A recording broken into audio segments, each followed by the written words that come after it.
యేసుక్రీస్తు అంత గొప్ప ప్రేమామయుడు ఈ భూ ప్రపంచ చరిత్ర పటాల్లో ఎంత వెతికినా ఒక్కరు కూడా కనిపించరు. యేసుక్రీస్తు అంత గొప్ప పరిశుద్ధమైన దేవుడు ఈ భూ ప్రపంచం అంతా భూతద్దం పెట్టి వెతికినా ఒక్కరు కూడా కనిపించరు. అంత గొప్ప పరిశుద్ధమైనటువంటి దేవుడికి మనుషులంటే ఇష్టం, ప్రేమ.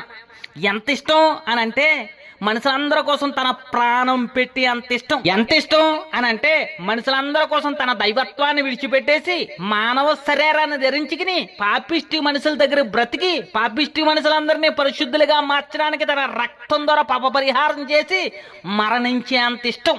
ఈ భూ ప్రపంచంలో దేవుళ్ళు అని చెప్పుకున్న వాళ్ళు చాలా మంది ఉన్నారు. వాళ్ళందరూ కూడా వాళ్ళ కోసం, వాళ్ళ భార్యల కోసం, వాళ్ళ పిల్లల కోసం పుట్టి బ్రతికి చనిపోయిన వారే తప్ప మనుషుల కోసం ఏ త్యాగమో చేయలేదు. కానీ ప్రభు అయిన యేసుక్రీస్తు వారు మనుషుల కోసం పుట్టి, మనుషుల కోసం బ్రతికి, మనుషుల కోసం తన రక్తాన్ని చిందించి ప్రాణాన్ని అర్పించిన సెగ పురుషుడు, యుగ పురుషుడు,